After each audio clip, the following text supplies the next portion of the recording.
অন্য ধৰণৰ চৰকাৰী এপছবিলাকৰ ভিতৰত ডিজিলকাৰ হৈছে অন্যতম এটা সুবিধাজনক এপ, য'ত আপোনালোকে আপোনাৰ ডকুমেণ্টছসমূহ ইছ্যু কৰি ৰাখিব পাৰে। আপোনালোকে ধৰি লওক আপোনালোকৰ বাইকখন লৈ কেনিবা ওলাই গৈছে, কিন্তু আপোনালোকে লগত ড্ৰাইভিং লাইচেঞ্চ নিয়া নাই। প্ৰয়োজনত আপোনালোকে পুলিচে ড্ৰাইভিং লাইচেঞ্চখন বিচাৰিছে, যিখন অৰিজিনেল আপোনালোকৰ ড্ৰাইভিং লাইচেঞ্চ বিচাৰিছে। যদি আপোনালোকৰ অৰিজিনেল ড্ৰাইভিং লাইচেঞ্চখন হাতত নাই, তেন্তে আপোনালোকে ডিজিলকাৰত ইছ্যু কৰি থোৱা যিখন ড্ৰাইভিং লাইচেঞ্চ আছে, সেই ড্ৰাইভিং লাইচেঞ্চখন আপোনালোকে দেখুৱাই তাৰ পৰা আহিব পাৰিব। চ' তেনেকুৱা ধৰণৰ কিছুমান চিটুৱেশ্যনত এই ডিজিলকাৰে কাম কৰে, আৰু ডিজিলকাৰটো এটা গভৰ্ণমেণ্ট এপছ, আৰু সেইটো আপোনালোকৰ গভৰ্ণমেণ্টছৰ ফালৰ পৰা আপোনালোকৰ যিখন ইছ্যু কৰিব লাগে সেইখন আপোনালোকৰ ভেৰিফাই কৰি থয়। অলৰেডি আপোনালোকৰ গভৰ্ণমেণ্টে সেইখন তাত ডিজিলকাৰত ভেৰিফাই কৰি দিয়ে। চ' আজিৰ ভিডিঅ'টোত আমি কথা পাতিম আপোনালোকে ডিজিলকাৰ কেনেকৈ ব্যৱহাৰ কৰিব আৰু ডিজিলকাৰত আপোনালোকে কি ডকুমেণ্টছ ইছ্যু কৰি ৰাখিব পাৰিব। চ' চেনেললৈ যদি প্ৰথমবাৰ আহিছে, চেনেলটো আমাৰ ছাবস্ক্ৰাইব কৰি ল'ব আৰু কাষতে থকা বেল আইকনটো প্ৰেছ কৰিব।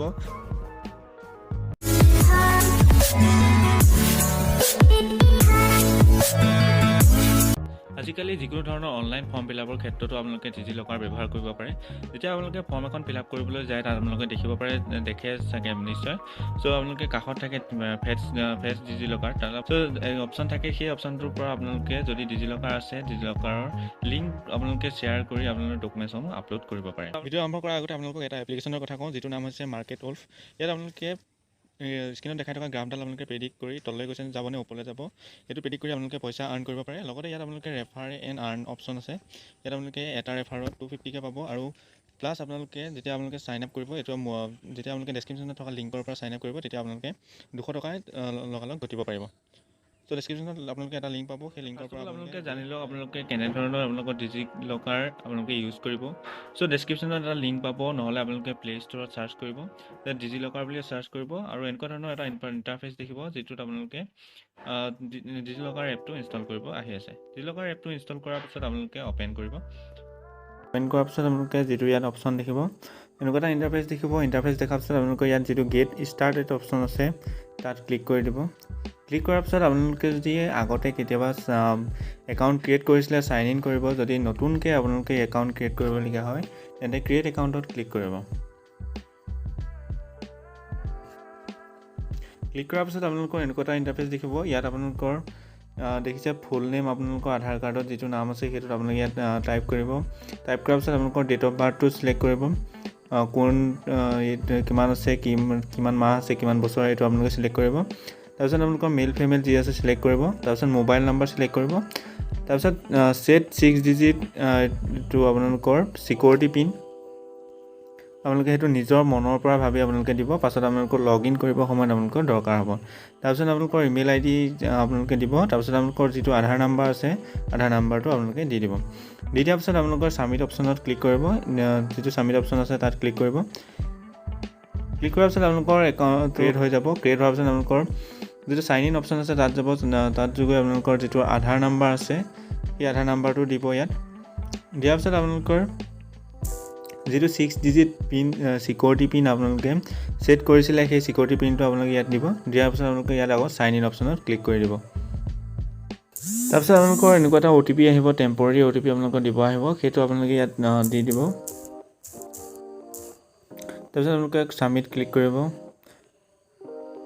ক্লিক কৰাৰ পিছত আপোনালোকৰ এটা ইউজাৰ নেম দিব, আপোনালোকে ছাবমিট কৰিব। চ' এইটো আপোনালোকে ইয়াত দেখিছে যে ইয়াত মই যিটো ইউজাৰ নেম দিছিলোঁ সেইটো অলৰেডি এক্সিষ্ট আছে, মানে বেলেগ কোনোবাই দিয়া আছে। চ' মই এইটো বেলেগ কোনোবাই নিদিয়া এটা দিব লাগিব। ছাপ'জ মই আপোনালোকৰ অপূৰ্ব 45 দিলোঁ। চ' ইউজাৰ নেম আপডেটেড ছাকচেছফুলি হৈ গ'ল। চ' তাৰপিছত আপোনালোকে এনেকুৱা এটা ইণ্টাৰফেচ পাব। চ' ইয়াৰ পিছত আপোনালোকে এতিয়া জানিব লাগে যে কেনেকৈ আপোনালোকে ডকুমেণ্টছবিলাক ইয়াত সংৰক্ষণ কৰি ৰাখিব। চ' ইয়াত আপোনালোকে প্ৰথমতে এটা বস্তু চাই ল'ব যে ইয়াত যিটো ইছ্যুড বুলি অপশ্যন আছে, তাত আপোনালোকে ক্লিক কৰিব। ক্লিক কৰাৰ পিছত ইয়াত মোৰ দুটা ডকুমেণ্টছ ভেৰিফিকেশ্যন হৈ আছে, কাৰণ আমি যেতিয়া আপোনালোকে ডিজিলকাৰ খুলিছিলে, এই দুটা ডকুমেণ্টছ আমাৰ প্ৰয়োজন হৈছিলে, আৰু তেতিয়াই চৰকাৰৰ ফালৰ পৰা এই দুটা ডকুমেণ্টছ ভেৰিফিকেশ্যন কৰি দিয়া হৈছে ডিজিলকাৰত। চ' ইয়াত আপোনালোকে এই ডকুমেণ্টছ দুটাই চাব হ'লে আপোনালোকে ইয়াত ক্লিক কৰি দিব। ক্লিক কৰাৰ পিছত আপোনালোকে এনেকৈ দেখিব, এইটো আপোনালোকৰ ডকুমেণ্টছটো শ্ব' কৰিছে। যদি আপোনালোকে PDF হিচাপে চাব বিচাৰে, তেন্তে ইয়াত 3টা ডট যিটো আছে তাত ক্লিক কৰিব। ক্লিক কৰাৰ পিছত আপোনালোকে ভিউ PDF আপোনালোকৰ যিটো অপশ্যন আছে, তাত আপোনালোকে এইটো কপি আপোনালোকৰ ওলাই যাব। এই কপিটো যেতিয়া আপোনালোকে ক'ৰবাত আপোনালোকৰ দৰকাৰ হ'লে দেখুৱাব, তেন্তে এই ডিজিলকাৰ দ্বাৰা যিটো চৰকাৰৰ এপ, সেইকাৰণে আপোনালোকে এই কপিটো আপোনালোকৰ মেইন কপি হিচাপে কাম কৰিব। চ' আপোনালোকে এই কপিটো যদি ডাউনলোড কৰিব বিচাৰে ডাউনলোড কৰি থ'ব পাৰে, ডাউনলোড অপশ্যনত ক্লিক কৰি। তাৰপিছত আপোনালোকে বেক কৰি দিব। বেক কৰাৰ পিছত আপোনালোকৰ আধাৰ কাৰ্ডটো আপোনালোকে তেনেকৈ চাব পাৰে, তেনেকৈ ইছ্যু হৈ আছে। তাৰপিছত এতিয়া যদি আপোনালোকে বেলেগ ডকুমেণ্টছ আপোনালোকে ইছ্যু কৰিব বিচাৰে, তেন্তে আপোনালোকে কি কৰিব? চ' ছাপ'জ আপোনালোকে ড্ৰাইভিং লাইচেঞ্চ ইছ্যু কৰিব বিচাৰে, তেন্তে আপোনালোকে চাৰ্চ অপশ্যনত যাব। চাৰ্চ অপশ্যনত ক্লিক কৰিব ড্ৰাইভিং লাইচেঞ্চ ক্লিক কৰিব। ক্লিক কৰাৰ পিছত আপোনালোকে ইয়াত তাত ক্লিক কৰি দিব। চ' আপোনালোকে যি ডকুমেণ্টছ আপোনালোকে ইছ্যু কৰিব বিচাৰে সেইটো আপোনালোকে চাৰ্চ অপশ্যনত গৈ চিলেক্ট কৰিলে আপোনালোকে ওলাই যাব। চ' এতিয়া মই ড্ৰাইভিং লাইচেঞ্চ লৈছোঁ। চ' আপোনালোকে ইয়াত যিটো ডিটেইলছ আছে, নেম অন আধাৰ, তাৰপিছত ডেট অফ বাৰ্থ, এইটো অলৰেডি ফিল হৈ গৈছে।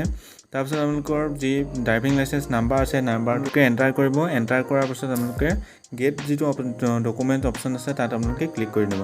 ক্লিক কৰাৰ পিছত আপোনালোকৰ আকৌ ইছ্যুড অপশ্যনত যাব। ইছ্যুড অপশ্যনত যোৱাৰ পিছত আপোনালোকে ইয়াত 3টা ডকুমেণ্টছ আপোনালোকে দেখিব পাব। সেই 3টা ডকুমেণ্টছত আপোনালোকে আকৌ সেই পান কাৰ্ড যেনেকৈ আমি চাইছিলোঁ 3 ডটত ক্লিক কৰি ভিউ PDF গৈ তেনেকৈ আপোনালোকে চাব পাৰিব।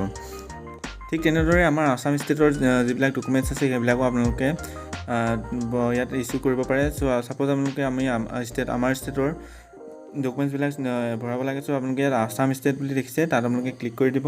ক্লিক কৰাৰ পিছত আপোনালোকে ইয়াত যিমানবিলাক আসাম ষ্টেটৰ ডকুমেণ্টছ আছে সেইবিলাক আপোনালোকে ইয়াত হয়তো ইছ্যু কৰি থ'ব পাৰে। ছাপ'জ আপোনালোকে কাষ্ট চাৰ্টিফিকেট ইছ্যু কৰিব লাগে, তাৰ ওপৰত ক্লিক কৰিলে। ক্লিক কৰাৰ পিছত আপোনালোকৰ চাৰ্টিফিকেট নাম্বাৰ দিলে, একনলেজমেণ্ট নাম্বাৰ দিলে, গেট ডকুমেণ্টছ ক্লিক কৰিলে। ক্লিক কৰাৰ পিছত আপোনালোকৰ যি কাষ্ট চাৰ্টিফিকেট আছে সেই তেনেকৈ ইছ্যু হৈ যাব। ঠিক তেনেদৰে আপোনালোকে যিমানবিলাক চৰকাৰী ডকুমেণ্টছ আছে এই এপটোত সম্পূৰ্ণ সুৰক্ষাৰ সৈতে আপোনালোকে থ'ব পাৰে। চ' ভিডিঅ'টো ইমানেই আছিল। এনেধৰণৰ ভিডিঅ'সমূহ পাই থাকিবলৈ আমাৰ চেনেলটো ছাবস্ক্ৰাইব কৰিব আৰু কাষতে থকা বেল আইকনটো প্ৰেছ কৰি ল'ব।